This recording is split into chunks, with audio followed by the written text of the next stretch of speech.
You join me at Stanton Country Park, just on the outskirts of Swindon, to look at something that at one time many considered rather mundane.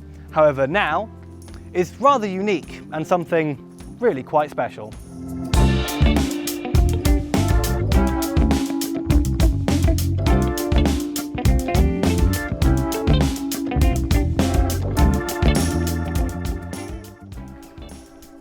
The Austin Metro started production in 1980 and went all the way through to 1997, initially being manufactured by British Leyland, then Rover, and having sportier models made by MG. It was a huge success, competing with the likes of the Fiat 127 and the Renault 5, offering a range of models topped by the Austin Metro Vanden Plas, which offered all the luxuries the 80s had to offer, including leather seats and a stereo cassette player. In its best year, it sold over 130,000 units, competing with new arrivals such as the Peugeot 205 and the Vauxhall Nova. One of the main selling points of the Austin Metro was the Hydrogas suspension, allowing for a smooth ride yet good handling. And its 1 and 1.3 litre engine variants, despite not being on the cutting edge of technology, they were good on economy. In 1984, they released a facelift version which came with a whole host of upgrades, such as revised styling, a new dashboard design, wider subframes and even a 5-door variant, which gave it a good edge considering it still had a 4-speed gearbox, which, unlike most competitors who were releasing variants with 5-speed gearboxes. The story of the Metro, like many others, ends at the hands of British Leyland, who in 1990 converted this fun, quirky little commuter car into what we now know as the Rover 100.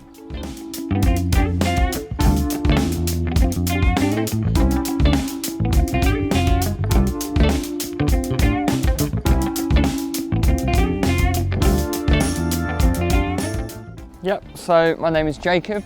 I own this 1987 Austin Metro City. It's a car that I've not wanted for the longest time, but when I came to needing a car, it fit the bill and it was just absolutely perfect. At the age I was, I didn't want something every other sort of 21, 22-year-old wanted to own. I wanted something different that wasn't too much hassle or too rare.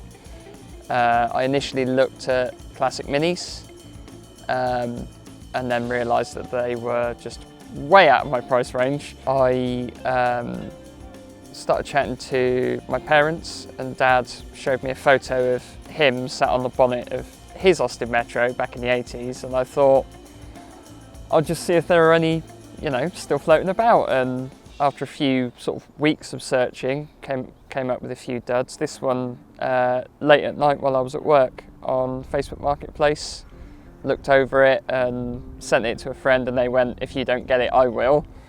So messaged the guys straight away and I fell in love with it the moment I saw it in person. What I've done in my ownership of this car, the sort of clearly visible things are the spots and the fogs, and then sort of visual mods. So my friend has done a load of stickers all over the car. And other than that, it's really been basic maintenance, keeping on top of things. It's a 39-year-old car, so things break, things go wrong. Engine-wise, because it's an old A-series, I run up to a specialist in Calne, which have mini sort of A-series specialist parts.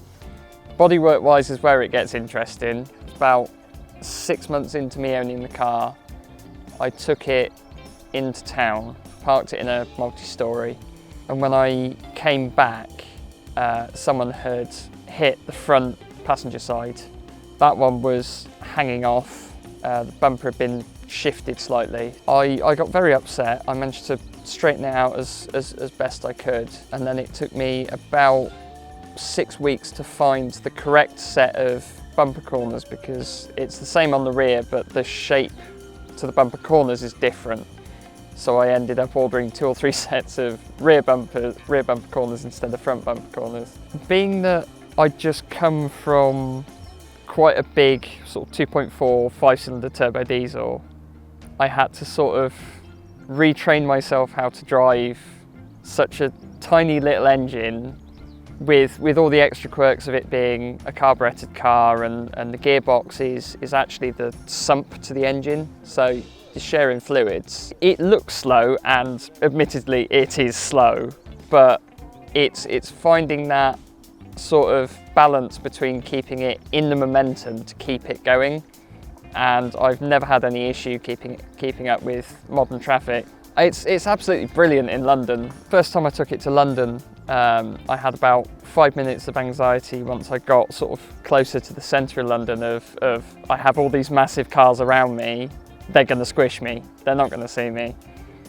And then it sort of clicked in my head that this is a city car, it's tiny, and I started finding gaps that most people weren't taking, and I was zipping through London with no issue. If I could describe this car in 3 words, shed, boxy, and nostalgia.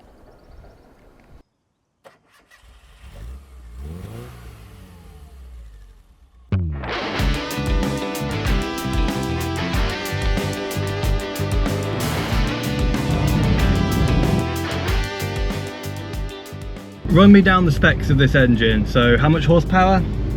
46 from factory. 46 from factory. Now it's what?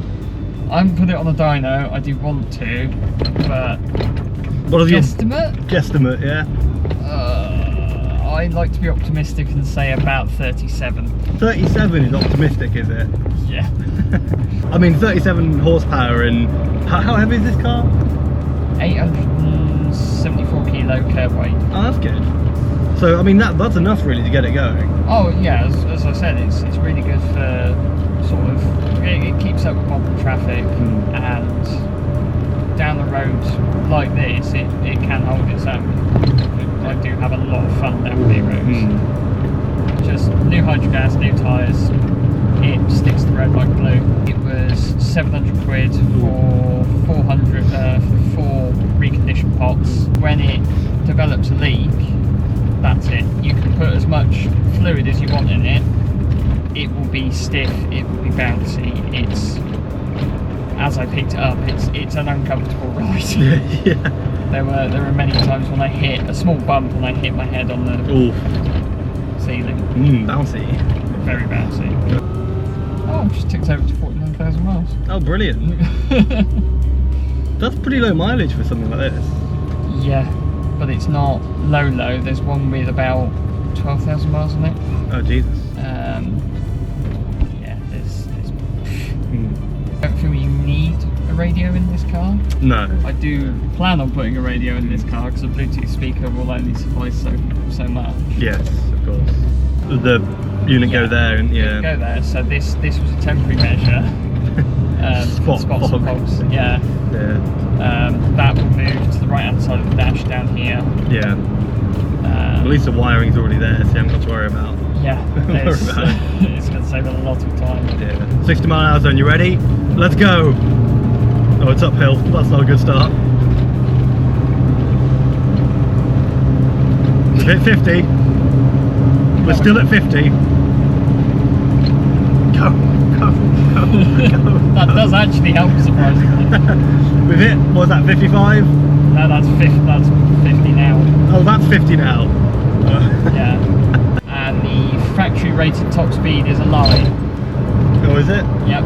So Oh, right. factory rated top speed for an Austin Metro is 99 miles an hour. 99 miles an hour, right, okay. On GPS, on a private road, I've had 102. 102? 102, which is terrifying. I was going to say 102 in this thing is absolutely ridiculous. And touching the brakes was either them locking on or not doing anything. Yep.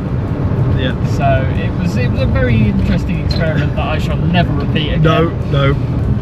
My daily is one of the safest cars on the road, and this is not. Yeah, you go from a car that you could probably survive driving off a cliff in to this. Because what is this, Volvo S80. S80, yeah. To own a manual is to drive. So the amount of love I have for this car, and it's one of those, it needs something, it gets what it wants. And it always, like the word nostalgia, it's the amount of times I pulled up in a petrol forecourt and someone's going, oh, that was my first car, or oh, I passed my test in that. It's the spark it lights in people's eyes is just something different, which is really nice. But you also get the other hand of people who obviously know about British Leyland's problems, and they go, oh, that thing's still on the road. It's like, yeah. There's someone I know in one of the owners groups, and we appear to be the only two who have Strata Grey Metros, the paint on this car. Brilliant. Because it's a very common sort of colour these days. Yeah. Greys and blacks. And but back then it was. Back then it was different, and a lot of these cars came in sort of basic, dull sort of colour. Yeah. Sort of your baby blues, your flat reds, that sort of colour. So I was sort of really happy to get this one, even though it's another grey car in my ownership. Yeah. Well, yeah, but on a car like this, grey is a good colour. Oh yeah. Like if it's like a modern BMW in Nada grey, generic regular traffic. Yeah. This in grey is cool. Is different. For this sort of era of car, it's really different, and that's something I do really like.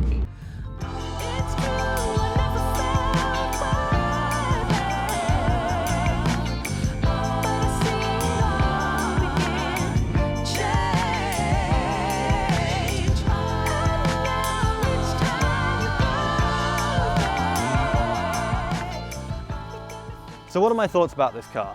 Well, it's really comfortable with the Hydrogas suspension, and considering it has an engine from the 1950s, it gets rather good economy, even rivaling that of modern day SUVs.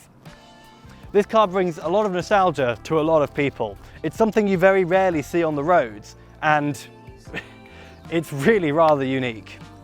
Thank you guys for watching, and have a good one.